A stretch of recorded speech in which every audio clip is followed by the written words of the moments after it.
रही है पांडे जी से और एकता मंच से कि इसे हम एक पहले विदित फोरम को बनाएं।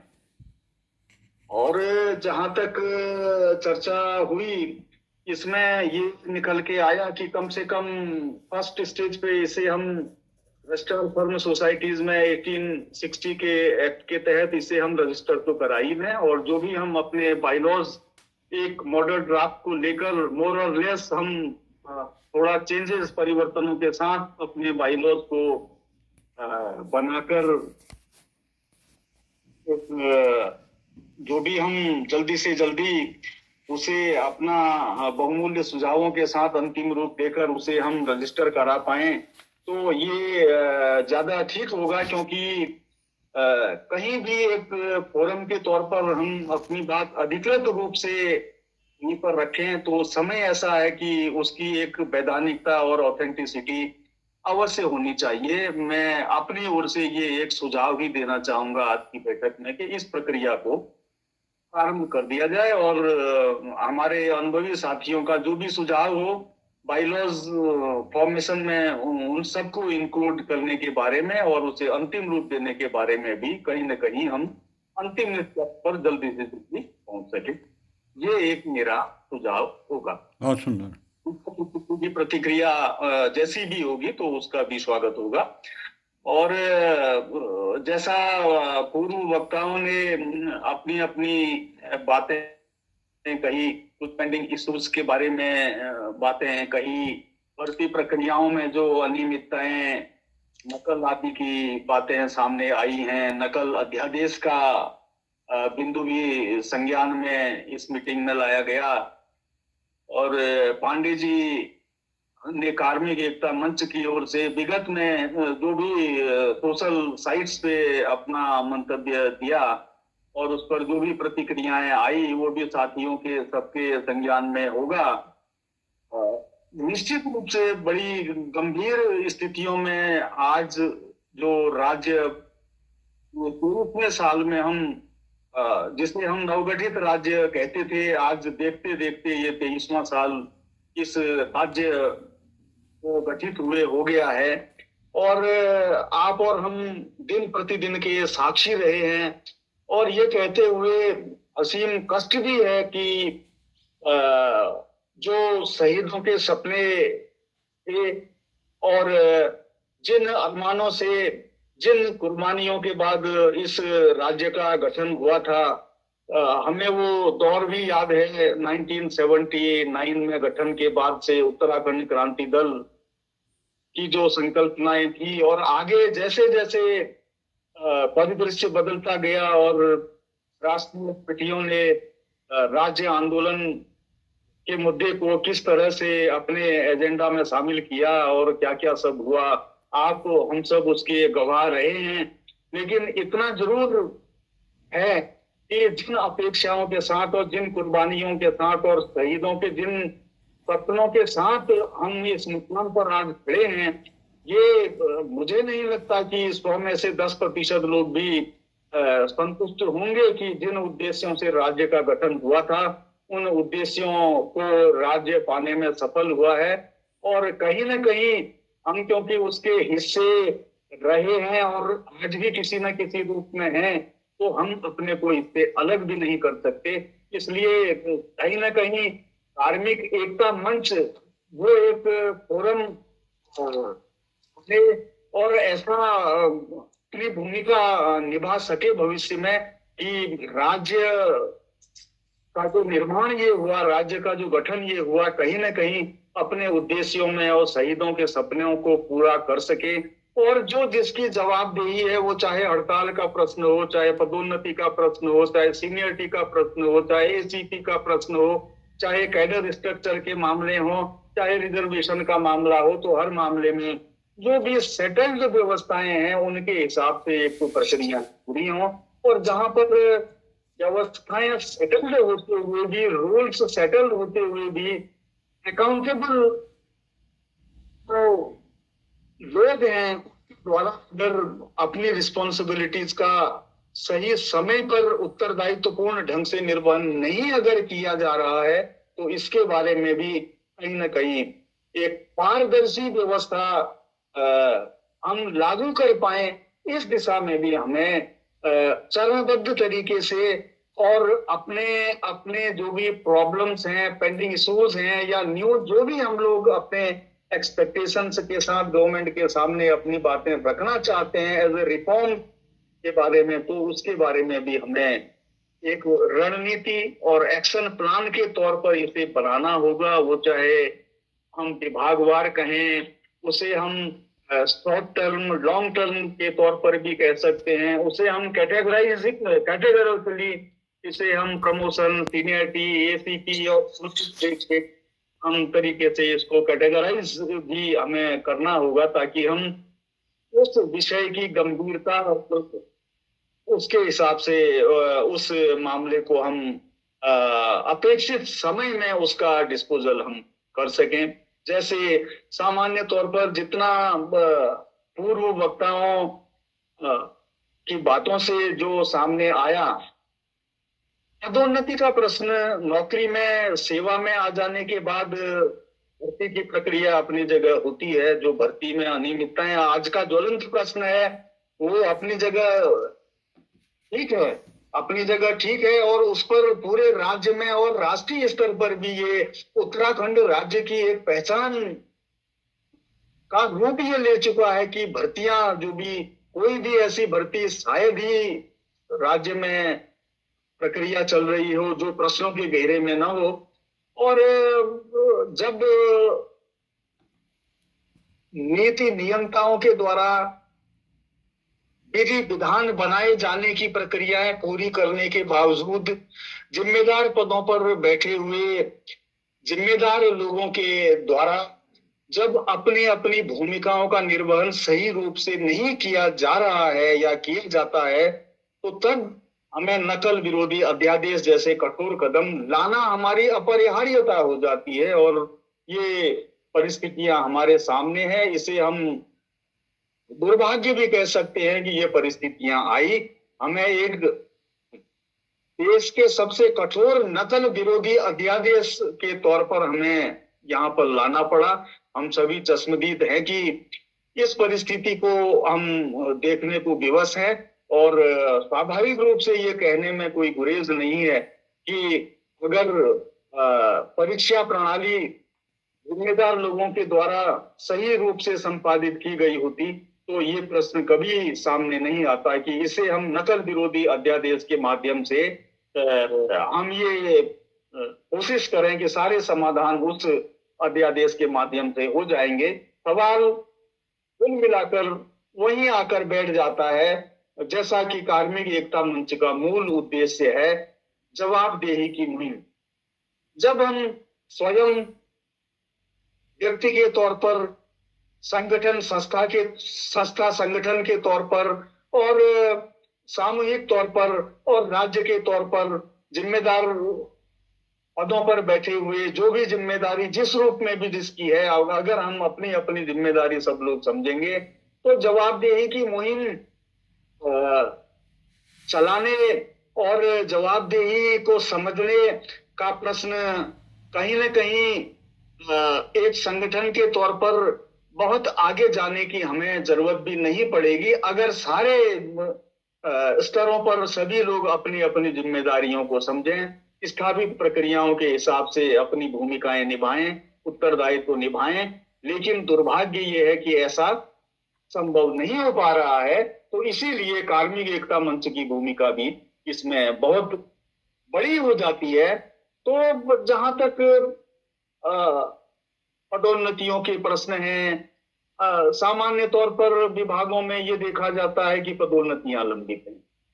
कारण आप देखिए, कारणों पर अगर जाएं तो सर्विस रूल्स और प्रक्रियाएं मोर और लेस स्थापित होते हुए भी, लेकिन व्यवहार में आपने ये देखा कि कहीं लिटिगेशन के कारण, कहीं सीनियरिटी विवाद के कारण, कहीं प्रत्यावेदन लंबित होने के कारण, कहीं पर भर्ती के सोर्सेज में आपसी विवाद होने के कारण, या कहीं एडवोकेशन के कारण, कहीं प्रक्रिया जो भी सेटल है न होने के कारण, कहीं पर नियमों की व्याख्याओं में मत भिन्नता के कारण और कहीं पर अनुशासनिक कार्रवाइयां लंबित होने के कारण, निलंबन की कार्रवाइयों के कारण, और कहीं पर पदोन्नतियां होती हैं, बंद लिफाफों की प्रक्रियाएं अपनाई जाती हैं, और कहीं पर कैडर आवंटन के बारे में कहीं पर मतभिन्नताएं होती हैं, या कहीं पर अनिर्णय की स्थितियां होती हैं। तो ये तमाम ऐसी बातें हो जाती हैं जहाँ पर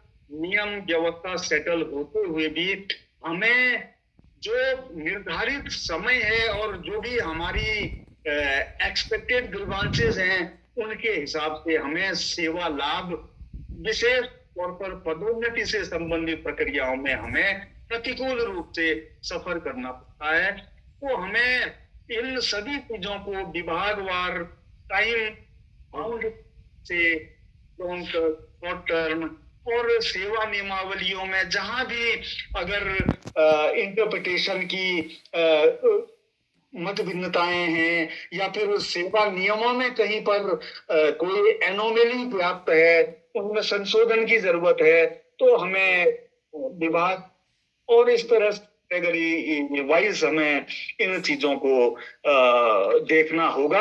अगर हम वाइज पॉइंट वाइज अगर हम परिणाम परक हम रिजल्ट चाहते हैं तो हमें कहीं ना कहीं इस तरह से कॉमन बातें कहने की जगह हमें स्पेसिफिक कुछ को लेकर ही हमें ज्यादा आगे बढ़ना होगा, और एक इसे वैधानिक फोरम के तौर पर हमें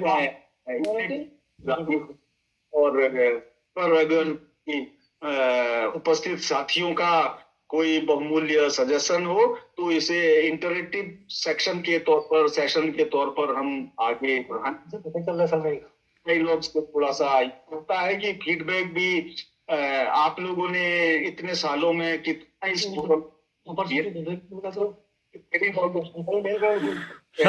इसीलिए विद्वान साथी अपने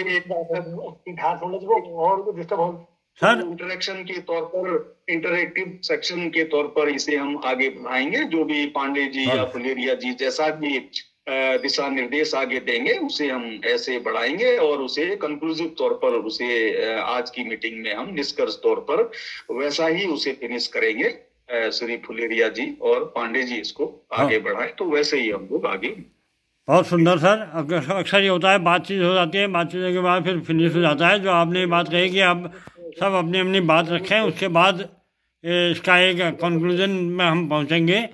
तो मैं सर आपसे एक अनुरोध ये जानना ही चाहता हूं कि हमने जो ये आज जो परीक्षा हुई है, पटवारी की परीक्षा जो हुई है, उसको लेकर जो हमारा पहले 8 जनवरी को ये परीक्षा हुई थी उसमें इसका क्वेश्चन बैंक पूरा लीक हुआ था, और आज जो परीक्षा हो रही है उसके लिए पृथक से तो कोई पेपर बनाने के लिए कोई एक्सपर्ट से कोई अपेक्षा नहीं की गई।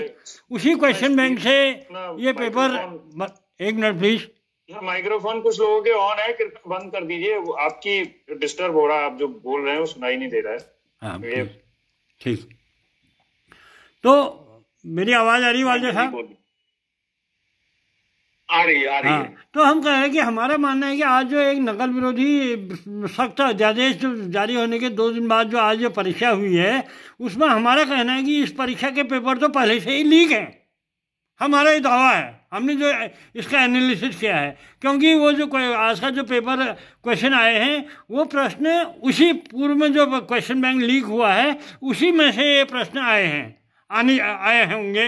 ये हमारा अपना एनालिसिस है। तो ऐसे में क्या कोई ऐसा विद्वान इस राज्य में नहीं होगा जो इतनी सामान्य सी बात जिसके समझ में न आ रही हो?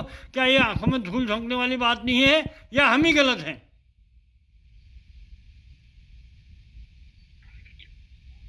हाँ पांडे जी, आपने जो जिज्ञासा व्यक्त की वो राज्य के संदर्भ में आज बड़ा ये ज्वलंत प्रश्न भी है और लोगों की जिज्ञासा भी है और बड़ा सवाल भी है। तो जैसा आपने कहा कि पटवारी भर्ती परीक्षा का जो क्वेश्चन बैंक लीक है, और इसके बावजूद जो परीक्षा आज संपन्न हुई, तो ये क्या है और ये कैसे आपके और हमारे समझ में आ रही है या नहीं आ रही है? तो जहां तक सोशल मीडिया या अन्य इलेक्ट्रॉनिक प्रिंट मीडिया के माध्यम से ज्ञात हुआ, शाम तक जो भी स्थितियां थी, जैसी जानकारी सामने आ रही थी, उस हिसाब से तो ये सुना समझा गया कि जो आयोग के स्तर से पेपर लीक हुआ था वो प्रश्न बैंक, क्वेश्चन बैंक ही लीक हुआ था जी, जैसा पता चला मीडिया से जी। और जैसा कल शाम से कुछ एक दो सोशल मीडिया फोरम्स पे ये जानकारी हुई कि कुछ नया क्वेश्चन बैंक भी बनाया गया, ऐसा कल शाम से कुछ पता चला, लेकिन ये अधिकृत रूप से नहीं कहा जा सकता है। अब ये क्या हुआ क्या नहीं हुआ ये तो माननीय लोक सेवा आयोग ही जान सकते हैं। अगर जैसा पांडे जी का की शंका है कि क्वेश्चन बैंक लीक था, ऐसी ही जानकारी अनधिकृत रूप से हमारी भी रही कल शाम तक, तो अगर क्वेश्चन बैंक लीक था तो आज जो दोबारा से पटवारी भर्ती परीक्षा संपादित हुई, तो कहीं ना कहीं सवाल तो उठते हैं, इस बात में कोई दो राय नहीं। Pandey ji sir, thank sir. दूसरी बात सर, हम ये कहना चाहते हैं कि जो यहाँ पर जो पिक एंड चूज हुआ है, ये तमाम व्यवस्थाओं के बारे में अपनी जिज्ञासा अपनी रखने से पूर्व जो आपने एक बात कही कि ये कार्मिक एकता मंच के गठन के शुरुआत से लेकर आज तक की समीक्षा करते हुए इसको एक विधिक स्वरूप देने पर हम बात करें, तो इसके लिए हम भी इस बात को लेकर सहमत हैं। बहुत पहले से हम प्रयासरत थे, लेकिन कुछ गैपिंग की वजह से, कुछ कम्युनिकेशन गैप, ठहराव आने की वजह से इसको विधिक स्वरूप नहीं दे पाए, जबकि सब लोगों की यही अपेक्षा थी। अब इसको विधिक स्वरूप देने के लिए सबसे पहले तो एक इसका बायलॉज वगैरह बना के इसको वही चिट एंड फंड के तहत, सोसाइटी एक्ट के तहत रजिस्ट्रेशन कराने की दिशा में हम आगे बढ़ना चाहते हैं। यही ठीक रहेगा? हाँ, मेरे ख्याल से मेरा भी सुझाव यही होगा कि हम एक बाइलॉज फ्रेम करें सभी अनुभवी लोगों के सुझाव लेकर, और कुछ पुराने 2-3 मॉडल ड्राफ्ट्स देखे जा सकते हैं, और हम अपने फोरम के लिए कुछ विशिष्ट प्रावधान जो भी करना चाहें उसके लिए सभी अनुभवी साथियों का सुझाव आ जाएगा और उसे अंतिम रूप दिया जा सकता है यथासंभव से। जो अभी तक इसके बारे में हमारा, हमने जो इसको इस ढंग से अभी तक जो प्रेजेंटेशन हमारा था वो एक विचार मंच के रूप में था कि विचार मंच के रूप में है इसको रखा जाए, या बहुत लोगों की अपेक्षाएं होती कि अपनी डिमांड को भी इसमें, डिमांड की भी समाधान के लिए अपेक्षा करते हैं, तो विचार मंच के रूप में रखा जाए इसको, या जैसे शहीदों के सपने को साकार करना के मूल उद्देश्य से इसका गठन हुआ है, एक विचार मंच के रूप में इसका गठन हुआ है कि आवाज़ तो हम एक है के नारे को शहीदों का सपना मानते हुए जवाबदेही के लिए इस नारे को धरातल पर साकार करना जरूरी समझते हुए इस दिशा में हम एकता की मुहिम को आगे बढ़ाया, तो एक विचार मंच के रूप में था। तो अब इसको क्या, अगर विचार मंच के रूप में हम इसको स्थापित के रूप में ही रहने देते हैं, तो क्या तब भी इसके लिए ये रजिस्ट्रेशन वगैरह की ज़रूरत पड़ेगी या क्या करना चाहिए? पांडे जी, जहां तक मेरा अपना मानना है, आप इसे एक विचार मंच के तौर पर भी अगर रखना चाहें जी, और इसे ज्यादा प्रभावी और परिणाम परक बनाना चाहें जी, तो इसे हमें विचार मंच के तौर पर भी इसे हमें वैधानिक रूप तो देना चाहिए। ठीक सर।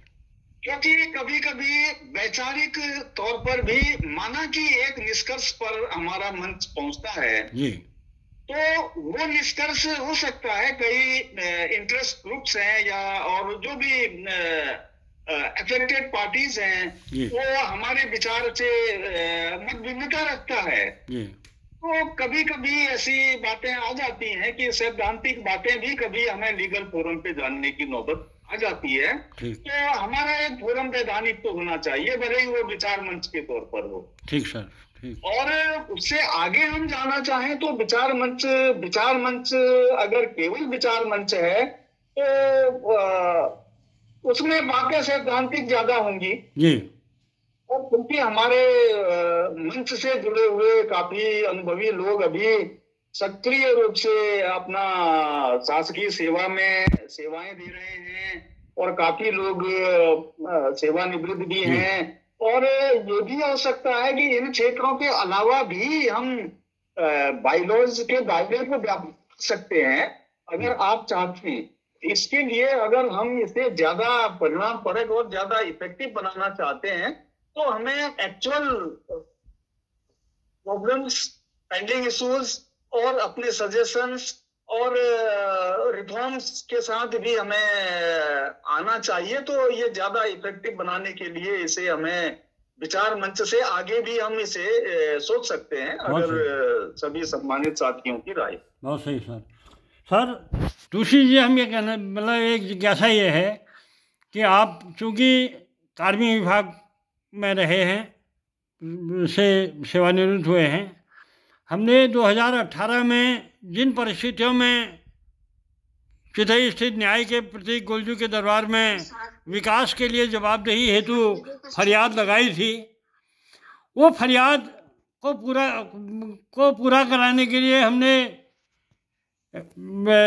तमाम कोशिश करी, सरकार का ध्यानाकर्षण किया, लेकिन हमारा कहना था कि विकास में बाधक हड़तालों के प्रति जवाबदेही सुनिश्चित हो, और इसके लिए हम एक बहुत अच्छे सजेशन, ठोस हड़ताली प्रदेश का तमगा हटे इस राज्य से, उसके लिए सरकार को हम बहुत बेहतरीन सजेशन देना चाहते थे कि हड़ताल के कारणों की समीक्षा हो, हड़ताल के कारणों में संवाद शून्यता, वादा खिलाफी और तानाशाही, इन तीन प्रमुख बिंदुओं को हम कारण मानते हुए सरकार से ध्यानाकर्षण करना चाहते थे कि इनको कैसे इस पर अंकुश लगाया जा सकता है। जो हमारी निर्धारित प्रक्रियाएं हैं, जो दायित्व हैं, उनको अगर सही ढंग से समय से अगर पूरा किया जाता है तो ऐसी नौबत ही नहीं आई। तो लेकिन सरकार ने इस ओर ध्यान नहीं दिया, नज़रअंदाज किया। एक बार जब पदोन्नति में आरक्षण को लेकर जब पदोन्नति में रोक लगा दी थी गवर्नमेंट ने, उस समय अल्मोड़ा में जब पूरे राज्य का कर्मचारी शिक्षक सड़कों में था, वहाँ पर एक जागर लगी थी। उस जागर में जो फरियाद वहाँ पर लगी थी वो गोलजू के डंगरिया के समक्ष वो फरियाद को रखा गया और उनसे अनुरोध किया गया कि इस पर शीघ्र सुनवाई कर दी जाए। तो गोलजू के डंगरिया ने उस फरियाद को लेकर दो टूक शब्द में कहा कि अगर ये फरियाद शीघ्र पूरी नहीं हुई तो इस राज्य में उथल पुथल हो जाएगी। अब हमने इसको बहुत गंभीरता से लेते हुए पूरा उसके मिनट्स बनाए, कांडपाल साहब थे, फुलेरिया जी, सब लोग थे, वो सरकार को उस मिनट्स के जरिए जो गोलजू के डंगरिया ने जो आगाह किया था उससे अवगत कराया। उसके बावजूद भी सरकार के स्तर से कोई परिणाम नहीं हुआ, तो अंततः हमने कहा जन जागरण अभियान के तहत एकता यात्रा निकाली जाएगी। तो एकता यात्रा निकाली गोलजू के मंदिर से, और उसमें बातचीत भी हुई, शासन स्तर पर हड़ताल के कारणों की समीक्षा भी हुई, अपर मुख्य सचिव राधा रतूड़ी जी की अध्यक्षता में बैठक भी हुई, लेकिन जवाबदेही के सवाल पर सब चुप रहे। तो हमने देखा कि इस राज्य में उथल पुथल के तौर पर 3 मुख्यमंत्री बदले और राज्य में तमाम ब्यूरोक्रेसी में बदलाव हुआ, सब उठा पटक हुई, सत्ता पक्ष विपक्ष सारे में उथल पुथल हुई। और आज की डेट में भी जो परिदृश्य है इस राज्य में कि जो संवैधानिक व्यवस्थाएं हैं, उन व्यवस्थाओं के प्रति को नज़रअंदाज करते हुए पिक एंड चूज की जो पॉलिसी अपनाई जा रही है, उसको देखते हुए पुनः गोलजू के उस वचनों का स्मरण हमें याद आता है। और हम ये कहना चाहते हैं कि जैसे विधानसभा में है, संवैधानिक व्यवस्थाओं को दरकिनार किया गया, नियुक्तियाँ जो हुई, और अधीनस्थ सेवा चयन आयोग में वही हुआ। तो अधीनस्थ सेवा चयन आयोग में जो कुछ हुआ, वहाँ पर 2015 में जो परीक्षाएं हुई, उस परीक्षाओं को लेकर जो जांच हुई, उसको लेकर तो बाद में अधीनस्थ सेवा चयन आयोग के तत्कालीन अध्यक्ष, सचिव और परीक्षा नियंत्रक को गिरफ्तार करके जेल में डाला गया। और लेकिन उसके बावजूद जो ये पेपर लीक और ये जो तमाम धांधलियाँ हुई, उसी अधीनस्थ सेवा चयन आयोग में 3 परीक्षाएं निरस्त हुई, 7 जांच के दायरे में हैं। और उसके बाद लोक सेवा आयोग में ये पेपर लीक का इतना बड़ा कांड यहाँ पर हुआ। तो उन सब बातों के प्रति भी मैं को लेकर जो माहौल बना, उस माहौल के बीच में हमने कहा कि सरकार जो आपराधिक घटनाएं हुई उस पर नियंत्रण लगाने के लिए सरकार से उम्मीद की।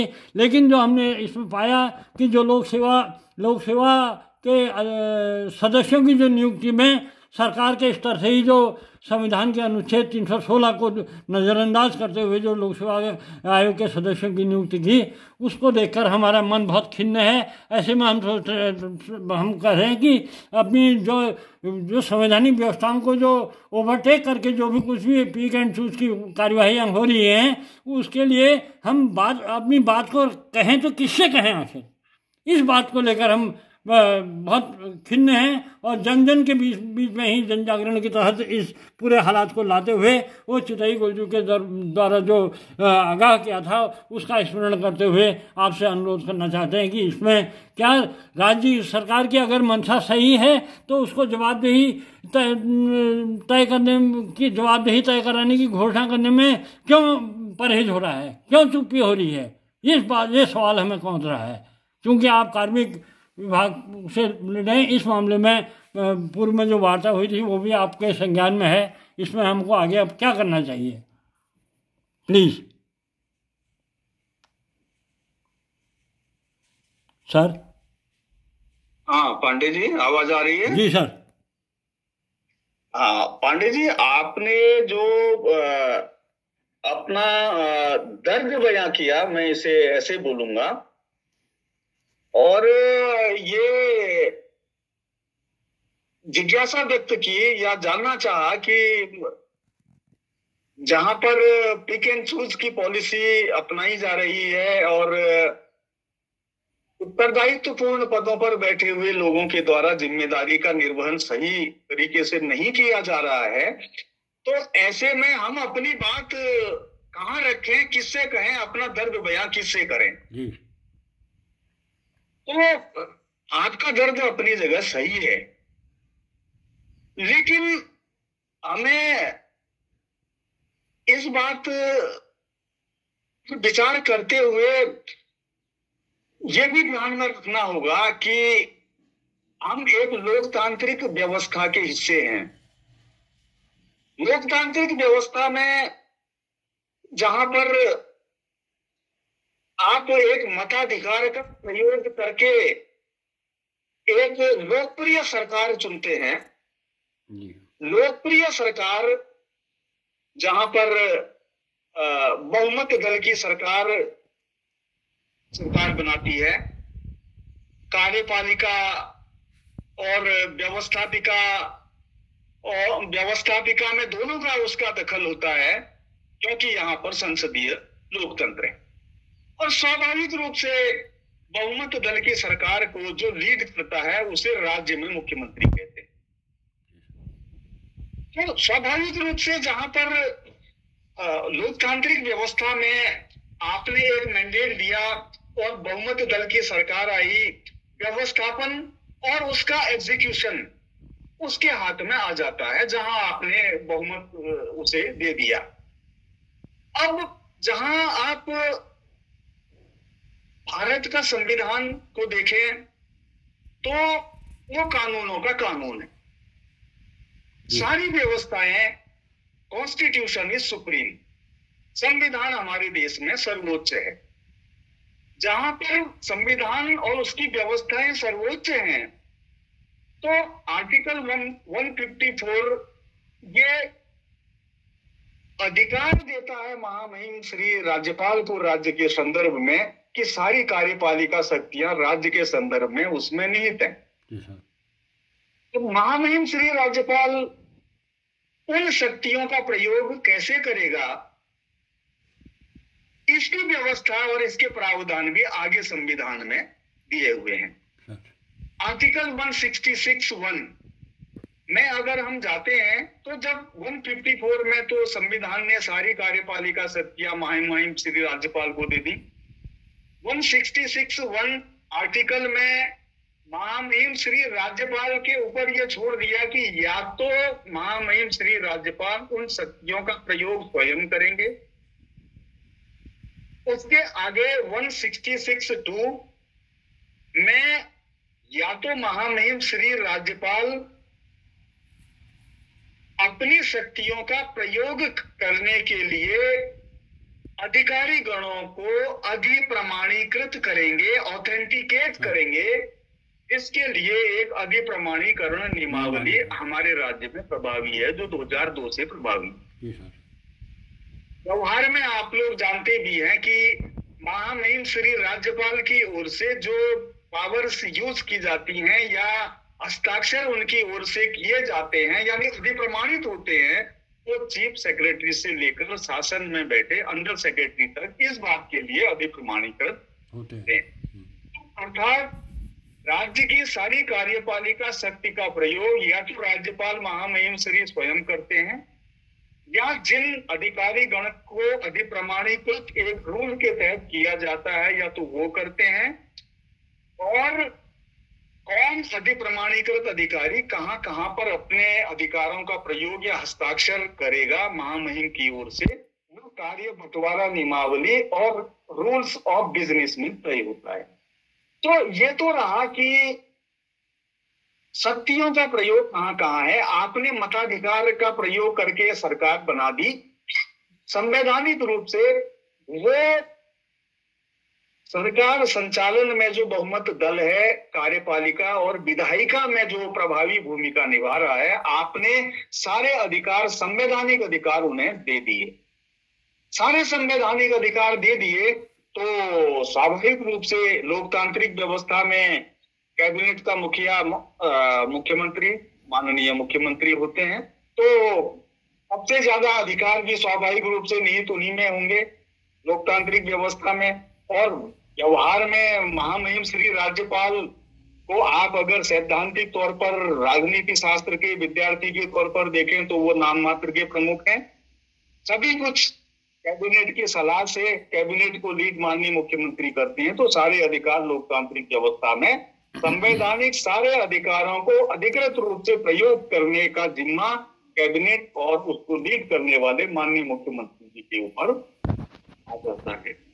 तो ये सारे अधिकार जब वहां आ जाते हैं और हमें ये समझना होगा कि इन अधिकारों का प्रयोग करते हुए अधीनस्थ अधिकारियों पर नियंत्रण करना, पॉलिसीज बनाना, उन्हें इंप्लीमेंट करना, ये सब उनकी जिम्मेदारियों में शामिल हो जाता है। अब जब निर्धारित दायित्वों पर अलग अलग जगहों पर जिम्मेदारी संभालने वाले लोग, अधिकारी गण अपनी जिम्मेदारियां नहीं निभाते हैं, तो स्वाभाविक रूप से जिसे संविधान ने उत्तरदायित्व दिया है, तो ये नैतिक और वैधानिक कर्तव्य भी उनका बनता है कि जो जो पदाधिकारी गण अपनी निर्धारित जिम्मेदारियों का निर्धारित समय सीमा के अंदर पालन नहीं कर रहे हैं, तो उनके विरुद्ध भी कार्रवाई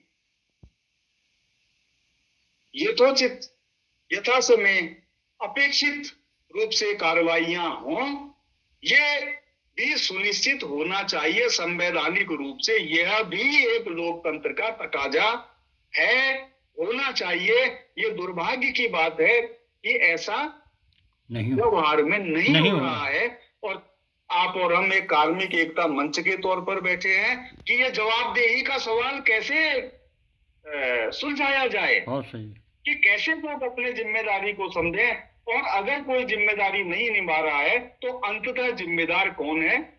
मैंने जैसा कि बोला कि कॉन्स्टिट्यूशन इज सुप्रीम, संविधान ने जब अधिकार दे रखे हैं तो आप और हम इतनी चर्चा से ये तो समझ ही गए हैं कि उत्तरदायी अगर कोई है और अपना उत्तरदायी तो समय पर नहीं निभा रहा है, तो जवाबदेही तय करने के बारे में किसे कदम उठाना चाहिए ये हम लोग समझ सकते हैं। तो हमें इस व्यवस्था को कैसे व्यवहार में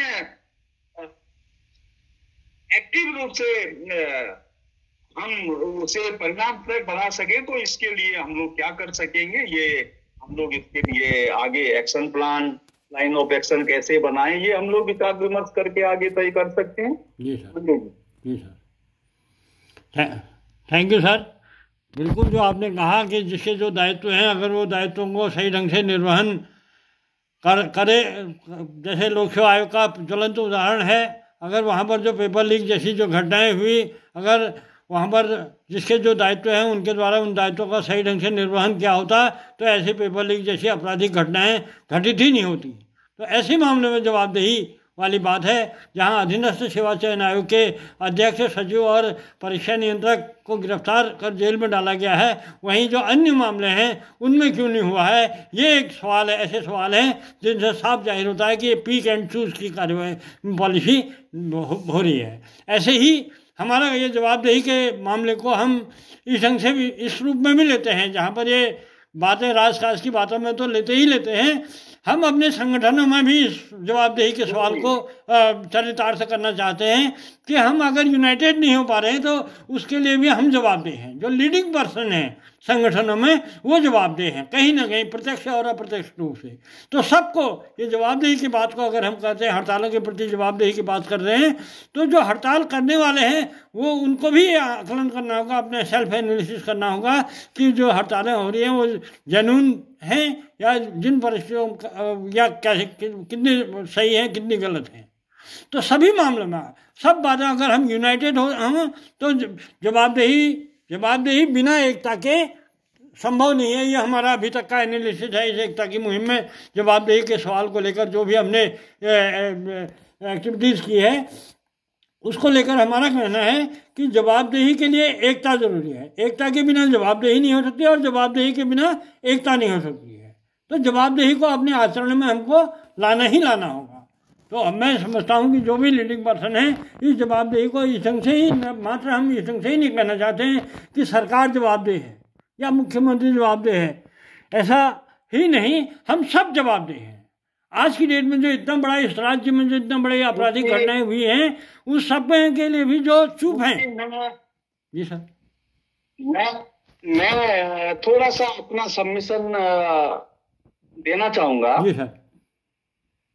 जवाबदेही का जहां तक प्रश्न है तो आपने ये कहा कि एकता जरूरी है। मैं थोड़ा सा इसको इस नजरिए से भी देखता हूं, जैसे हमारा संविधान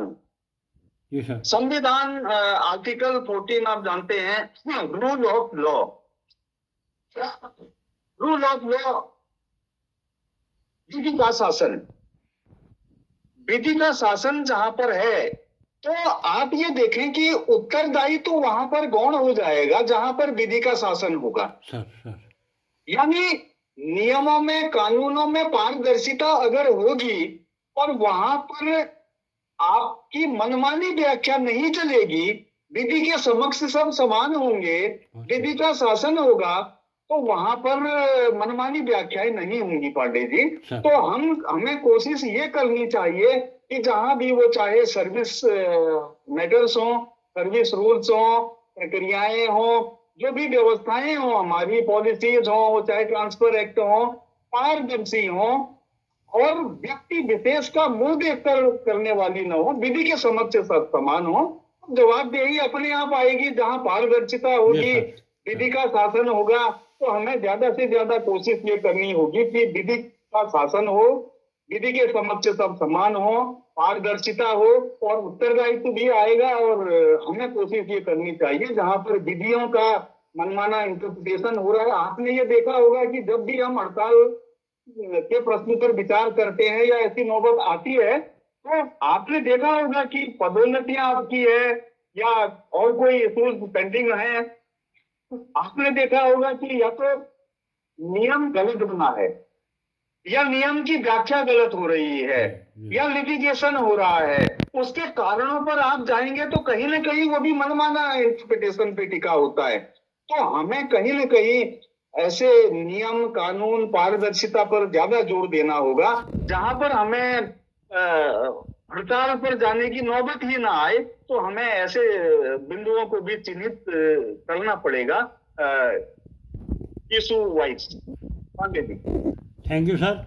मैं अब इसको आज की इस चर्चा को थोड़ा सा विराम मतलब अंतिम दिशा की ओर ले जाते हुए थोड़ा सा और भी आग्रह करना चाहूँगा कि जो ये LT से समायोजित शिक्षकों का मामला है, जो अभी फुलेरिया जी ने हमारे कहा कि जो 5400 और 4800 वाला जो पारा है वो 4600 में कैसे पदोन्नत हो जाएगा, और जो कोर्ट जा रहे हैं उनको तो समयमान में प्रोन्नति दे दिया जा रहा है और जो औरों को नहीं दिया जा रहा है। इसमें हमको क्या करना चाहिए? पूर्व में भी एकता मंच के साथ जो वार्ता हुई थी उसमें अपर मुख्य सचिव द्वारा कहा गया था, अपेक्षा की गई थी शिक्षा विभाग से कि एकता मंच के साथ बैठकर इसका समाधान निकाला जाए, लेकिन वो वार्ता भी अभी तक नहीं हुई। अब इसको आगे कैसे, इसमें हमको क्या करना चाहिए? वैसे थोड़ा बहुत मेरे संज्ञान में ये प्रकरण रहा है, लेकिन फिर भी केस टू केस अगर कुछ मामले माननीय न्यायालय में पहुंचे और माननीय न्यायालयों के ऑर्डर्स जो भी हुए उनकी कंप्लाइंस में कार्रवाइयां हुई, और बाकी कुछ मामलों में हमारे साथी अभी भी उन सेवा लाभों से वंचित हैं या विसंगतियां बनी हुई हैं, तो मैं सैद्धांतिक तौर पर बिना तथ्यों की पृष्ठभूमि में जाए ये एक दो बातें ये कहना चाहूंगा कि अगर माननीय न्यायालयों के द्वारा जिन प्रकरणों में पॉजिटिव ऑर्डर्स हुए और उनकी कंप्लाइंस हुई, और दुर्भाग्यवश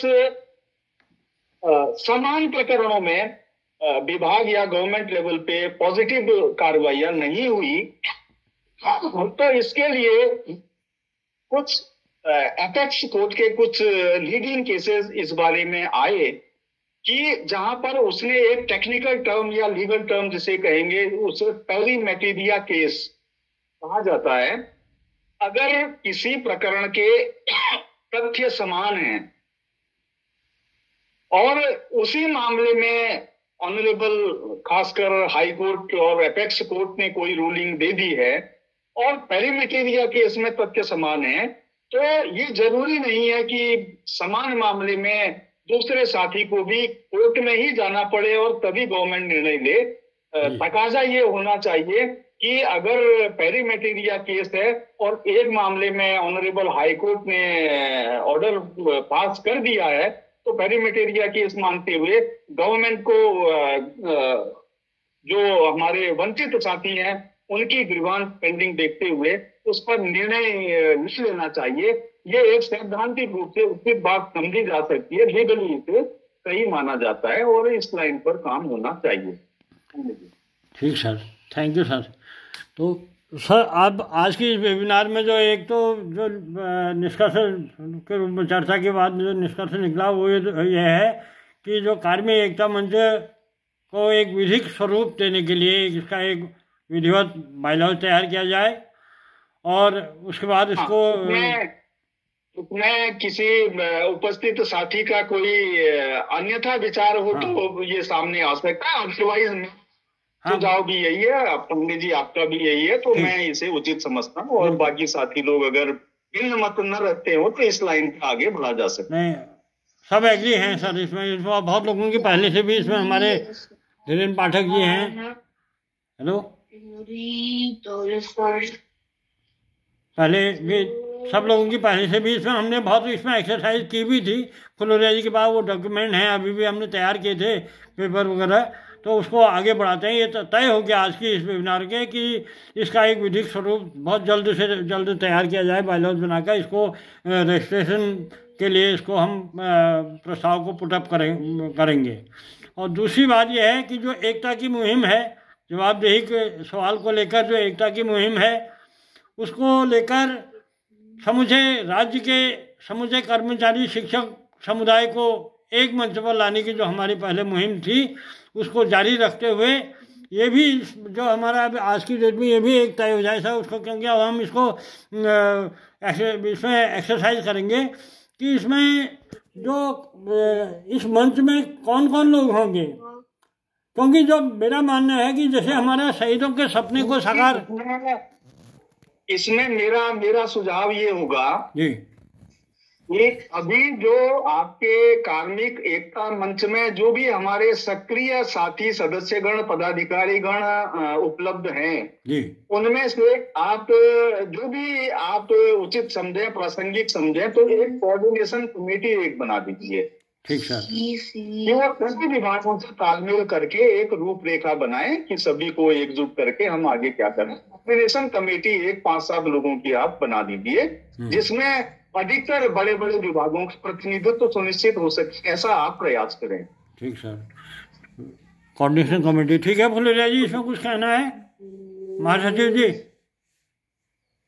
नहीं ठीक है, जैसा समाज ने कहा है वो बिल्कुल अग्रज है। बिल्कुल ठीक है, ठीक हो गया। एक कोऑर्डिनेशन कमेटी बन जाएगी और वही इसको गवर्न करेगी आगे की कार्यवाही को। और उसमें थोड़ा एक मैं बीच में सुन नहीं पाया था, थोड़ा सा अनुरोध करूंगा अपने भले साहब से। इस कम से कम 400 से नीचे ही बचे होंगे जो बेसिक से अल्टीमेट,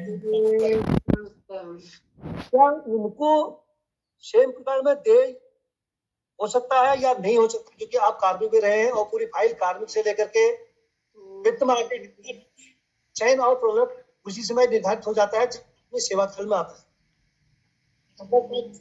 बरत है कहीं कोई दो राय नहीं। यदि हम यहाँ नहीं भी आप नीचे क्लियर और बेसिक में ऑटोमेटिक वो हम मिल जाता। जो हाई स्कूल इंटर पास है वो ऑलरेडी 5400 ले रहे हैं और जो ऑलरेडी समान शैक्षिक पर जिसमें कहा गया सुधांशु जी ने की आदेश किए थे कि आप मानते हैं कहीं कोई कठिनाई नहीं है, लेकिन आज हम ब्रेक में आगे 9 साल चयन और प्रोत्साहन से वंचित है। किस से आगे ले जा सकते हैं सर? क्योंकि मैडम राधा रतूड़ी जी का जो उनके साथ बैठक हुई थी तो उसमें स्पष्ट कहा था उन्होंने कि गलत हो रहा है।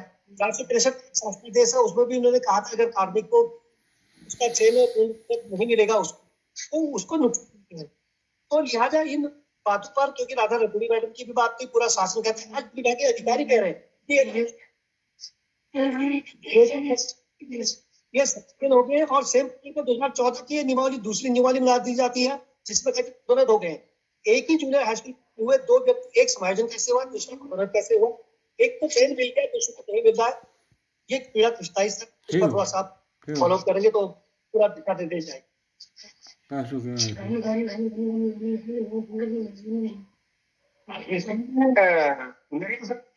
मैंने सैद्धांतिक तौर पर ये कहा अभी कि अगर किसी मामले में समान प्रकरण में अगर ऑनरेबल हाई कोर्ट ने कोई ऑर्डर पास किया और पेटिशनर्स के फेवर में गवर्नमेंट ने पॉजिटिव डिसीजन दे दिया और ऐसे लोग जो कोर्ट में नहीं गए लेकिन प्रकरण समान था, जिसे लीगल भाषा में पेरीमेटेरिया कहते हैं, तो ऐसे लोगों को वो सेवा लाभ नहीं मिला। तो कोर्ट ने कई मामलों में ये भी कहा है कि ऐसे मामलों में वंचित लोगों को कोर्ट में जाने के बाद ही न्याय मिले ये जरूरी नहीं है। गवर्नमेंट को पेरीमेटेरिया केस समझते हुए प्रशासनिक डिसीजन ले लेना चाहिए। बिल्कुल यस सर। तो अगर प्रकरण समान है और लोग माननीय न्यायालय नहीं जा पाए तो वो सेवा लाभ देने के बारे में गवर्नमेंट को प्रशासनिक निर्णय लेने पर कहीं रोक तो नहीं होती है। ये अलग बात है कि उसके वित्तीय उपाय क्या होंगे या सीनियरिटी का कोई कॉम्प्लिकेशन उसमें आएगा, ये एक अलग बात है।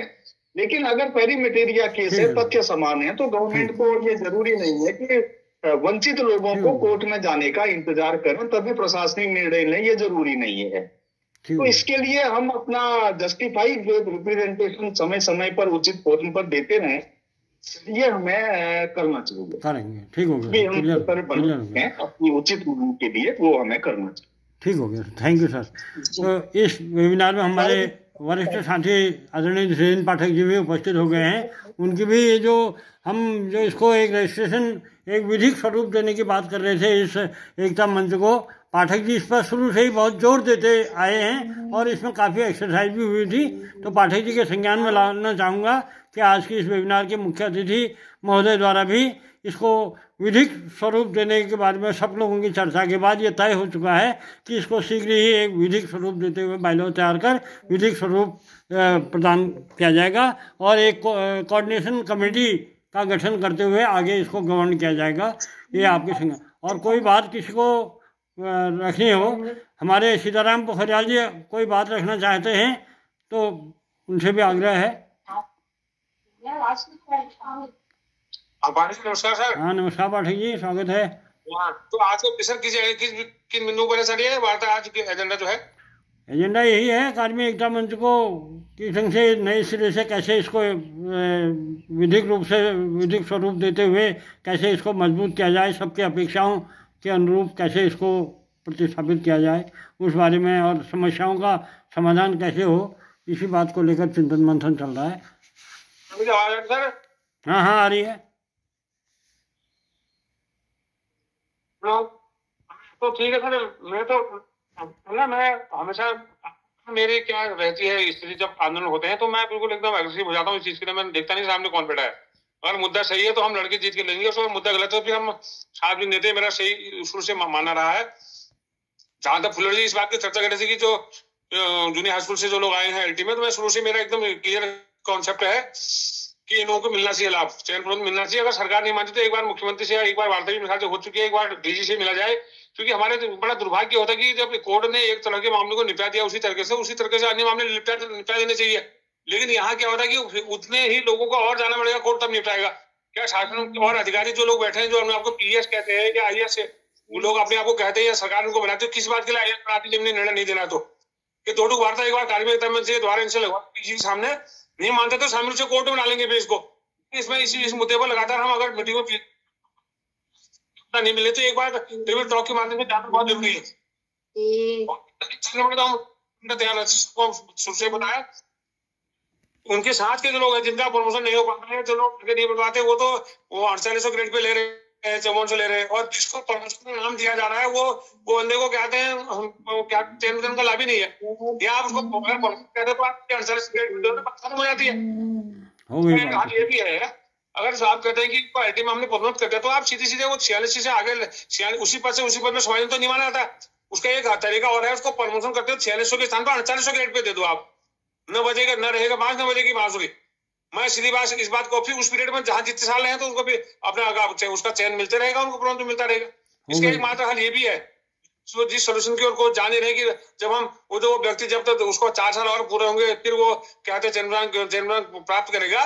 इससे बढ़िया तरीका है कि वो चौथे 5वें 6ठे साल भी अगर मान जाए 4600 में उनको समायोजन शब्द प्रमोशन शब्द दे दिया गया है एलटी के नाम पर, तो उनको 4600 न देते हुए 4800 दिया जाए और ये सर्वमान्य हल हो सकता है। इसलिए मैं इसको कहूंगा कि अगर वार्ता होगी तो इसको श्रद्धा के लिए हो जाएगा मुद्दा है। लेकिन थोड़ा समझाने वाली बात है, ये अगर सरकार सहमत हो जाएगी तो बहुत इसमें कोई वित्तीय भार भी नहीं है और समझ भी जाएंगे कि वास्तव में क्या है करके। आप जूनियर हाई स्कूल से किसी को अपग्रेड में डाल रहे हैं एलटी में, तो अपग्रेड तो हुआ, अपग्रेड में आप उसका प्रमोशन आप उसको हायर पद दे रहे हैं तो आपको वेतनमान भी देना चाहिए। अगर आप बेसिक से उसको हायर पद एलटी का देना मान रहे हैं तो एलटी तो हायर बेसिक से सापेक्ष हायर पद है तो 4800 वेतनमान क्यों नहीं भैया उसको? हो गया और दूसरा बिंदु ये है कि कार्मिक एकता मंच पूरे प्रदेश में जाना माना एक मंच है और जिसकी विशाल आपने गंगोत्री से जल लेके, और मैं भी स्वयं आपके साथ 1-2 डिस्ट्रिक्ट में रहा, बागेश्वर साथ खटी में 2-3 डिस्ट्रिक्ट में भी आपके साथ चला हूँ। और मैं जब से कार्मिक एकता मंच गठन रहा बिल्कुल हम इसके फाउंडर मेंबर के रूप में आपके साथ रहे हैं और अल्मोड़ा इसकी जड़ रही है। उन जड़ों को हमने सीधा आदरणीय श्याम सिंह राव जी का नाम मैं लेना यहाँ पर चाहूंगा कि उन्हें हमको याद है अपना वाहन उपलब्ध कराया था, बिरनाग होते हुए कहा पिथौर का पूरा टूर लिया था और हम चर्चा भी कर रहे थे वहाँ कहीं हम बिरनाग रहे थे तो हमने कहा भी याद हुआ ऐसे लोग जो अपने वाहन को उपलब्ध करा रहे, ऐसे लोग भी हमारे साथ थे उसमें जिन लोगों ने सपोर्ट किया। तो कार्मिक एकता मंच का हमारा विचार था कि देहरादून में जाके इसका एक वहां पर शिविर लगाया जाए जिसमें 3 दिन के भीतर किसी भी जो नेता स्वतंत्र विचारधारा के हैं जो कि किसी दल विषय से जुड़े, किसी संगठन विषय से नहीं जुड़े हैं, अपना थॉट रखे ये राज्य जो 94 में हम लोगों ने बनाया था, इस राज्य की दशा दिशा क्या होगी, क्या होना चाहिए इसको चार्ज हो रहा है, कर्मचारी करना पड़ा। मैं खुद 7 दिन का आमंत्रण और टॉप नंबर 1 में मैं शामिल रहा हूँ, अभी भी हूँ। उसके साथ मिश्र से हम लोगों को वो हो रही है, तो उसमें भी एक परिस्थान मुझे मिला। मैंने कहा जनपद के अगर निकट 100 किलोमीटर दूर में कैसे चारा नाम स्थापना हुई है, और जल्दी ही मैं वहां संगठन को प्रदान करूंगा। हमारे इसमें सदस्य लोग हैं, इनसे सबसे अनुरोध रहेगा कि अखिल भारतीय प्रदेश, ये किसी का माइक खुला है सर, कुछ लोग आवाज आ रही है, इसको बंद कर दीजिए आप। किसी का बीच में डिस्टर्ब हो रहा है इसमें, या बीच में न बोले। मैं आपसे हार्ड रिक्वेस्ट करूंगा। मैं इस बात को समझता हूँ कि उत्तराखंड जो राज्य है उसकी निर्माण और दशा दिशा लोग ये भटक गए हैं, राजनीतिक दलों के चपेट में आ चुका है। ये लोग अपने और अपने घर के जो संबंधी, निकट संबंधी, उन्हीं को लाभ देना जानते हैं, बाकी लोगों को लाभ नहीं सोच रहे कि देहरादून ही पूरा उत्तराखंड है, जबकि ऐसा नहीं है। देहरादून एक जिला हमारा जनपद है, उसके अलावा भी हमारे 12 जनपद और ही समझना चाहिए। और जनपदों के विकास की जहां तक दृष्टिगत करें कि देहरादून, हरिद्वार, उधमसिंह नगर और नैनीताल का कुछ आंशिक हिस्सा इतने में ही है, हमारा राज्य सिमट के रहेगा। बाकी हमारे जो अन्य जिले हैं वो आज त्राहिमाम की स्थिति में है। राज्य गठन होने के पश्चात केवल पलायन का दौर चला। हल्द्वानी के जिन हिस्सों में उनके जानवर भी कहीं खुले में घास खाने नहीं जाते थे, उन जानवरों में भी आज कहते प्लॉटिंग कर दी गई है। और जितना भी पैसा पहाड़ के लोग कमा रहे हैं, वहीं आके अपना एक 2000 स्क्वायर फीट में हमने बहुत बड़ी शान समझ रहे कि हमने यहाँ पर मकान बनाया, कि ऐसा नहीं है। और अपने बहुत स्वास्थ्य को खो के वहां पर लोग बैठे हुए हैं। हमारा ये कार्य रहेगा कि आने वाली पीढ़ी के लिए भी रहेगा कि स्वतंत्र विचारधारा के रूप में कार्मिक एकता मंच को ऐसी पहचान मिले, या किसी के प्रमोशन या समायोजन या इससे बढ़ के और आगे जो जरूर हो सकते हैं, जिसमें ऑटोमेटिक रास्ता मिलता है कि हमको कहने की जरूरत नहीं पड़ेगी सिस्टम में कि साहब इसके ऐसा कर, तुमको करना पड़ेगा, नहीं करेगा तो सीट से बाहर अधिकारी उठ के चले जाए। फिर चाहे पीएस है, आईएएस है, कोई भी देता हो, हमको इस बात को कहते हैं। और मंत्री से अगर हम आज रात को मिलेंगे तो मिलेंगे। मैं बीच में पांडे जी का एक पत्र देख रहा था, जिसमें महेश डोगरियाल ने एक उनका पत्र आया था, जिसमें महेश डोगरियाल को नित्यानंद स्वामी ने लिखा था कि आदरणीय महोदय, कि चाय के लिए आप अगर एक दिन के 2 बजे अपराह्न के समय अगर हमारे कार्यालय में अगर उपस्थित होते हैं तो मैं अपने आप को इसके लिए भाग्यशाली समझूंगा। सोचो, इस राज्य की स्थापना में जब ऐसे बड़े बड़े नेताओं को जब मुख्यमंत्री को चाय पे आमंत्रित कर रहा था, और वो राज्य आज है कि जब उनको हम कह रहे हैं कि आप इस मांग को पूरी कर लो, जरूर मांग है, नहीं कर रहे हैं, तो कितना बड़ा हरासमेंट हो गया है। ये भी हमको आज सोचने का विषय है। मेरा स्पष्ट रूप से कहना है कि अगर हम सड़क में अगर जंग में जा रहे हैं तो अवैध असलों के साथ प्रवेश न करें। अपना बंदूक का लाइसेंस होना चाहिए, अपने हथियार का लाइसेंस होना चाहिए। मेरे पास लाइसेंस कार्मिक एकता मंच अगर मेरे पास रजिस्टर नहीं है, कभी अगर मान लीजिए आर पार की लड़ाई हो जाएगी तो वहां पर हम सब सीज हो जाएंगे, हमारी बोलती बंद हो जाएगी। मैं इस बात को भी कहता हूँ। हालांकि कार्मिक एकता मंच को हमको जवाब देना पड़ेगा कि कोई दल विशेष नहीं है या संगठन विशेष नहीं है जिसमें किसी व्यक्ति विशेष के लिए हम काम कर रहे हैं। लेकिन सार्वजनिक स्थल में भी आप कहीं पर काम कर रहे हैं, एक सोसाइटी एक्ट के तहत एक निश्चित एक सीमा बनती है कि आप सोसाइटी एक्सीडेंट के तहत कार्मिक एकता मंच का रजिस्ट्रेशन करो। मैं इस बात से बिल्कुल इत्तेफाक नहीं रखता कि मेरे सैनिक क्या करें। मैं जिस बात से इत्तेफाक रखता हूँ वो सही इत्तेफाक रखता हूँ कि मैंने बहुत 2-3 साल से तब भी कर रहा हूँ कि इसको हम लास्ट मुहिम पर एक बार ले गए थे, लेकिन अचानक किन्हीं कारणों से यहाँ पर उसको कहते मुहिम को नहीं चढ़ाया गया। अरे हम लोग 10 लोग हैं, 500-500 भी जमा करेंगे, 10,000 में तो रजिस्ट्रेशन हो जाता है। इतनी बड़ी बात क्या है इसमें? हो गई बात, फाइनल हो गई बात।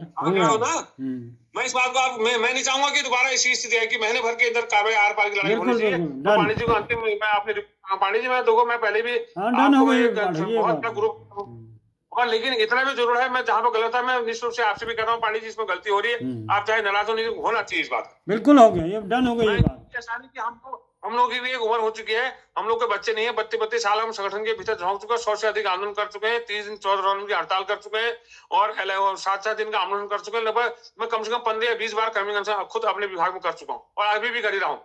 तो हमारा कोई लेवल को छोटा लेवल नहीं है कि हम कल को हम किसी मानता के नाम पर किसी अधिकारी का पत्र आए तो हम झुक जाए। मैं झुकना नहीं जानता हूं। मैं आपसे इतना रिक्वेस्ट कर रहा हूं कि आपकी जो विचारधारा है, जो आपकी विचारशैली है, जो आपकी कार्यशैली है, वो संगठन के लिए बहुत अमूल्य वरदान है, और पूरे प्रदेश में आपको समर्थन है। और मैं ये भी चाहूंगा कि कार्मिक एकता मंच की ओर से कोई अनर्गल बयानबाजी न की जाए। मैं एक बार साहब इस बात को मुखालफत करूंगा, फिर मैं ही मुखालफत करूंगा। मैं आपको बता रहा हूँ, कोई ऐसे किसी खिलाफ आरोप प्रत्यारोप नहीं।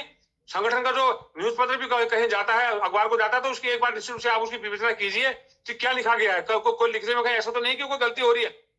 प्रेस वाले तो कुछ भी छाप देंगे, कुछ भी अर्थ लगा लेंगे, तो इसलिए बहुत सख्ती से रोक लगाने वाले जी मैं आपसे रिक्वेस्ट कर रहा हूँ। मैं कभी आधिकारिक रूप से कोई बयान जारी नहीं करता हूँ, लेकिन कभी कभी हमको भारी परेशानी का सामना करना पड़ा, कभी बीच में ऐसी भी स्थिति आई है, उन चीज को आपको निश्चित रूप से देखना पड़ेगा, रोकना पड़ेगा। और बाकी संगठन का कोई मुद्दा, कैसी मुद्दा है, अगर कोई सामने वाला अधिकारी गलत हो, गलत काम कर रहा है तो निश्चित रूप से हम विरोध करेंगे। ये मेरा आपसे वादा है। मैं दुनिया को छोड़ सकता हूँ लेकिन आपको नहीं छोड़ सकता। मांडी जी, मैं इस बात को भी समझिए। आप मिले दुनिया की दौलत कुछ नहीं है। जो दौलत आपके अंदर है, जो आपके अंदर एक कुछ सदस्यों के लिए कर गुजरने की जो बात आती है, जो गरीब असहाय पिछड़े वर्गों के बात को भी बहुत पावरफुल ढंग से मुख्यमंत्री तक के दरबार में आपको जो रखने का जो साहस है, जो मादा है, उसकी मैं पूजा करता हूँ। जो आपकी किरदार की मैं पूजा करता हूँ, बतौर रमेश पांडे की बजाय मैं आपका जो किरदार है उसको मैं मानता हूँ। वो अगर वो किरदार रमेश पांडे जी का तो मेरे पूजनीय है।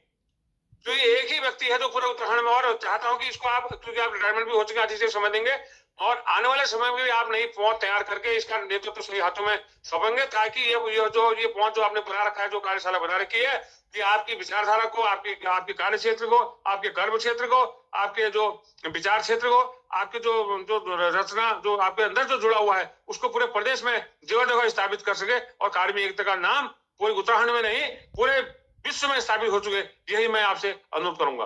बाकी अन्य जो भी मुद्दे होंगे, इन मुद्दों का मैंने विकल्प दे रखा है, क्योंकि दुनिया में ऐसा है कि मैं इस बात को मानता हूं कि दुनिया का कोई व्यक्ति अंतिम नहीं, कोई सांसद अंतिम नहीं।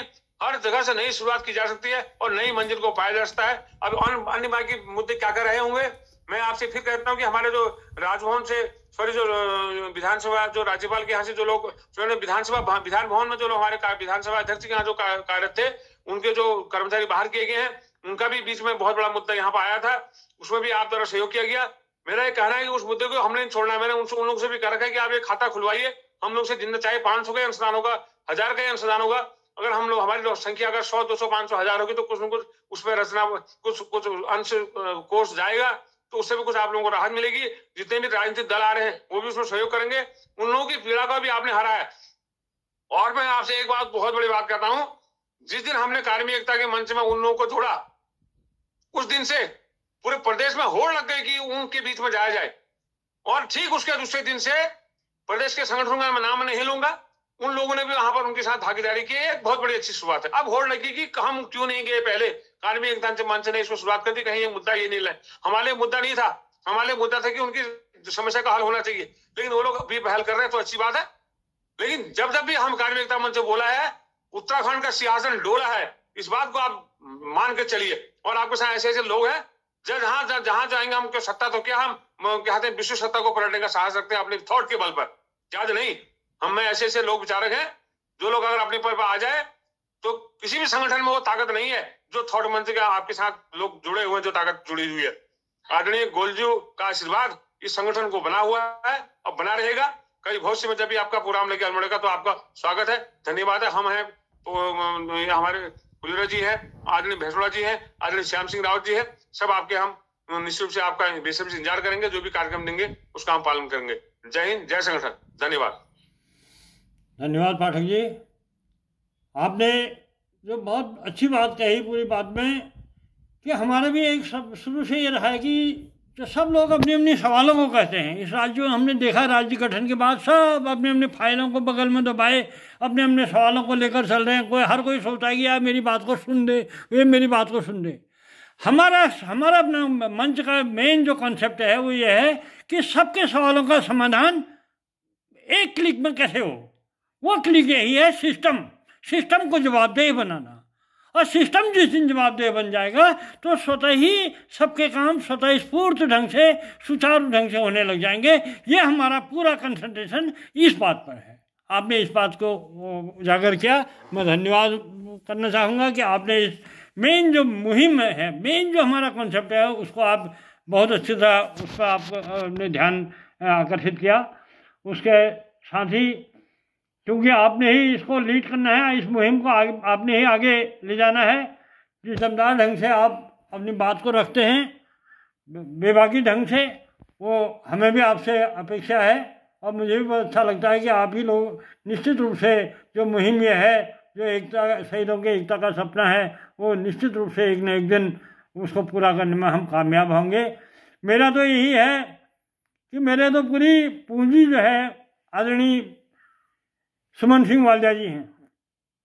मैं इस राज्य में सबसे पहला जो प्रभावित जिससे हुआ हूँ वो है आदरणीय सुमन सिंह वालिया जी, और दूसरा नाम है मेरे लिए महेश डोबरियाल। तो जो भी आ रहा है, जो भी प्रवाह हो रहा है, संचालन जो भी हो रहा है, जो जिस शक्ति से भी मैं संचालित हो रहा हूँ, वो सब प्रेरणा स्रोत हमारे आदरणीय वालिया साहब हैं। इसलिए मैं आज की इस वेबिनार के जरिए सबको आश्वस्त करना चाहता हूँ कि वेबिनार इस आदरणीय वालिया साहब ने के संरक्षण में और छाया में हम आगे जो भी हमारे कदम होंगे वो निश्चित रूप से बिल्कुल सही दिशा में होंगे, सटीक होंगे और किसी को भी उसमें शंका या इफेक्ट बढ़ लगाने की ज़रूरत नहीं है। हम जो भी हमारे कदम बढ़ेंगे, जो भी हमारी आवाज़ उठेगी, वो सब वालिया साहब के प्रेरणा से उजागर होगी, प्रवाहित होगी, अभिव्यक्ति होगी। ये हम सबको, मैं ये इस बात को सबसे आश्वस्त करना चाहता हूँ और ये अपेक्षा करना चाहता हूँ कि सब लोग सिर्फ और सिर्फ फॉलो कीजिए, फॉलो करें। एकता मंच एक विचार मंच है, थॉट है। और कोई कहेगी कि मैं तो अपने इस ढंग से आज तक रहा कि कोई जिस समय वो कोरोना के समय में जो एकता यात्रा निकाली थी, सबने कहा रजिस्ट्रेशन मान्यता वाली बात, तो वहाँ पर LIU खटीमा में तो ये मुख्यमंत्री पुष्कर सिंह धामी जी भी उस समय थे, विधायक के तौर पर थे, मुख्यमंत्री जी के प्रतिनिधि के रूप में वहाँ पर 1 सितंबर को खटीमा में वो कार्यक्रम में पाठक जी भी थे, वहाँ पर आदरणीय धामी साहब भी थे। वहाँ पर भी हमने LIU वगैरह सबके सामने कहा कि जो मान्यता वाली बात कहें, लोगों ने पूछा कि इससे आपके साथ कितने हैं, क्या मान्यता है, तो वो जो हमने कहा हमारे ये नीला आसमान है और ये धरती है। हम आज तक जिस ढंग से चले, ये हमारा एक विचार मंच है, विचार मंच का विचार का कोई दिखता नहीं है, विचार है। तो लेकिन आज की डेट में आप जब पाठक जी शुरू से इस बात को कहते आ रहे थे कि इसको एक विधिक स्वरूप देने के बारे में हमने पूरे डॉक्यूमेंट भी तैयार कर लिए थे, लेकिन किसी वजह से जो भी वो नहीं हो पाया। अब आज की डेट में, आज इस वेबिनार में तय हो गया है कि शीघ्र एक कोऑर्डिनेशन कमेटी हमारी बनेगी और इसके रजिस्ट्रेशन विधिक स्वरूप देने के लिए इसको हम प्रस्ताव पुटअप करेंगे बहुत जल्द। और टाइम लिमिट होनी चाहिए वास्तव में, इसको आज लैंगर और न करके विदिन 1 माह या जो भी, इसको जल्द से जल्द हम इसको सबके सामने होगा, जो भी इसके डॉक्यूमेंट हम पुटअप करेंगे, ये हम आज की डेट में आश्वस्त करना चाहेंगे। लेकिन ऐसा नहीं है कि जब हमारे पास मान्यता होगी तब हम बोलेंगे, या हम कहीं पर अन्याय हो रहा होगा, शोषण हो रहा होगा, तब हम आवाज़ उठाएंगे जब हमारा रजिस्ट्रेशन हो जाएगा। ऐसा कहीं से कहीं तक नहीं है। जो एकता की मुहिम है वो जारी रहेगी। हम सिर्फ हमारा काम गलत सही की कोई अपेक्षा कहीं से कोई शंका न रखें। हमारा काम जोड़ना है, तोड़ना नहीं।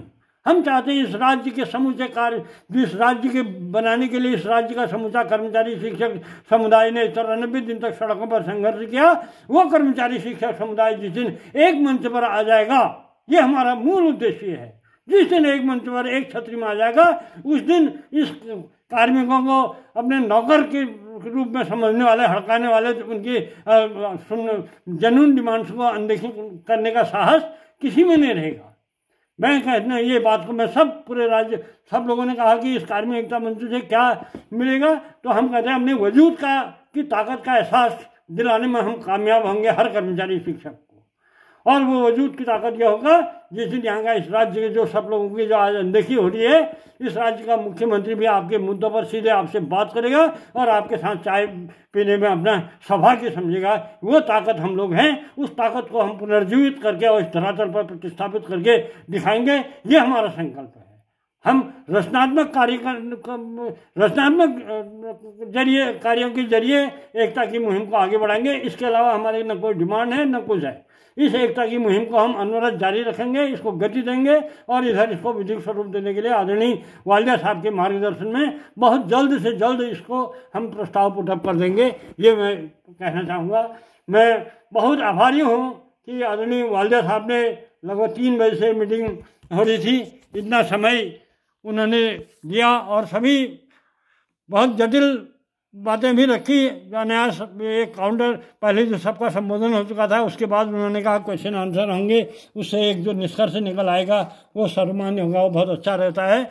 आपने सभी जो भी आपके सामने जिज्ञासा रखी गई, उनका आपने बहुत संतोषप्रद ढंग से हमको सबको आश्वस्त किया और एक सही मार्गदर्शन दिया। उसके लिए आपके आभारी हैं और बहुत जल्द हम पुनः बैठेंगे। बैठे हैं। दो शब्द सर प्रणाम बोलता हूँ सर। फेस दिखा लीजिए। प्रणाम सर आपको। पाठक बोलो। पाठक। हाँ पाठक जी, आप आपको भी नमस्कार। हाँ सर, आपने हम भिजवाने मिले हैं एक बार, ये वेलकम बिल्कुल। इस राज्य की दशा दशा तो आपको बताएं कैसे कहाँ से कहाँ चले गए हैं। आप जैसे जुझारू और धीर गंभीर लोग होंगे तो करो, लेकिन हम उसको सोच समझ करेंगे। नहीं, हमारा तो ये रेस्टोरेंट वाला एक मुद्दा जल्दी हल हो जाएगा सर, पांडे जी ने कह रहे हैं। आपका बिल्कुल कहने से इसके बाद उनके भीतर 3 दिन का एक चिंतन शिविर होगा सर। मैं इस पांडे जी भी अश्वर चाहता हूँ कि उसकी भी अनुमति देंगे। दिन के और चिंतन शिविर जो आए बोले, हम नोट करेंगे क्या चाहता है वो। ठीक बहुत सही। देंगे हम उसमें, वहाँ खाए अभी बस 3 दिन का सर। आपकी संकल्पना भी हम आपके साथ हैं, और जब तक ये देहरादून से शुरुआत इसकी नहीं होगी, हम गांव में कभी करेंगे, लेकिन देहरादून में भी इसकी शुरुआत 3 दिन चलनी चाहिए।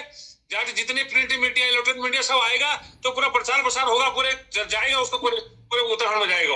आज लोगों के हमारे काम पर है, किसी भी देश में बर्दाश्त नहीं किया जाना चाहिए, और को उठाएगा तो वित्त मंत्री उठा सकता है। ये मैं इस बात के लिए मैं आपसे भरोसा चाहता हूँ, और हम चाहते हैं कि लेकिन ये मेरा प्रमोशन तो कोई बात नहीं, लेकिन प्रमोशन के अंतिम साथ का लड़ो, ये बहुत बड़ी बात होनी चाहिए। नहीं, जायज बात के लिए बिल्कुल लड़ना चाहिए, और बिल्कुल लड़ना चाहिए।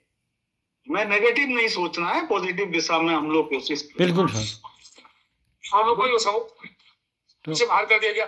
मैंने कहा नहीं होगा, चारपाई पे नहीं सोऊंगा। मैंने चारपाई पलंग ली नहीं सर, आमदनी कराने में देखे आइए आप जहाँ 3 पानी में, मैं जमीन सोया, और एक साल में हमारी माँ हो गई। मुझे इस बात की खुशी कि लड़के वास्तव में कुछ नहीं मिलता था, 1 साल लग जाए, लेकिन मिला हमको। उसका ये चाहे दिंगोर फुलेरा जी उनकी पीड़ा नहीं है, ये उस संबंध की पीड़ा है। हल करता है, तो जब कार्मिक तम उसको करके दिखाएगा तब जाके आगे बात बनेगी सर। ये मैं भी आपसे कहना चाहता हूँ। धन्यवाद सर। बिल्कुल सही बात, बिल्कुल ठीक है। हमको कहीं बात है, मैं तो बिल्कुल, मुझे तो कहीं से भी जरा सा भी शंका नहीं है। जहाँ वालिदा साहब का संरक्षण हमें है, उनके मार्गदर्शन में हम आगे बढ़ रहे हैं, तो निश्चित रूप से सफल होंगे। बिल्कुल भी कोई किसी को शंका होनी भी नहीं चाहिए, ये मेरा अटूट विश्वास है। हम सफल होंगे, हम होंगे कामयाब, हम होंगे कामयाब। हाँ, होंगे कामयाब, मन में है विश्वास, पूरा है विश्वास। तो सर आज की इस बैठक में उनको प्रदेश संरक्षक का भी नियुक्त करने की घोषणा कर दी सर आप। वो तो है ही हैं। वालिदा साहब को प्रदेश संरक्षक की विधिवत घोषणा आप कर दीजिए यहाँ से। घोषणा हो गई पाठक जी, सब जो आपने कह दिया। आपकी जो आवाज़ है वो पूरे प्रदेश की आवाज़ है, धीरेन्द्र पाठक की आवाज़। वो डायनेमिक है, बंदूक की गोली है, दागता है, पाठक के मुंह से जो निकल गया वो सब सही है। आज की जो इसका जो जाएगी वो नहीं जाएगी। सुमन सिंह वालिया प्रदेश संरक्षक नियुक्त, बिल्कुल सर्वसम्मति से, हर्षोल्लास के साथ, तालियों की गड़गड़ाहट के साथ। बहुत अच्छी बात, ठीक हो गया। तो इन्हीं सब बातों के साथ हम होंगे कामयाब, हम होंगे कामयाब, हाँ होंगे कामयाब, मन में है विश्वास। इन्हीं बातों के साथ मैं पुनः आप सब लोगों का आभारी हूँ, और विशेष रूप से वालिदा साहब का विशेष रूप से हृदय से आभारी हूँ कि उन्होंने इतना अपना कीमती समय हम सब की बातों को और उनकी समस्याओं के समाधान के बारे के दिशा में अपने अमूल्य विचारों से हमें मार्गदर्शन किया। धन्यवाद। इसी धन्यवाद के साथ मैं आज की बैठक को समापन किया जाए। फिर और किसी का कोई बात रखनी है? ठीक है वालिदा साहब, फिनिश करें। बहुत लंबा समय हो गया। ठीक है, इतनी बड़ी खुशी है आज हमको, संरक्षण मिल गया, तो इसी बड़ी बात, तो बहुत बड़ी छतरी के नीचे आ गए। बहुत बड़ी छतरी, बिल्कुल बिल्कुल, इसमें कोई शक नहीं। ठीक है, भी धन्यवाद सब लोगों का। इसी के साथ आज की इस वेबिनार का समापन किया जाता है। धन्यवाद। ठीक है।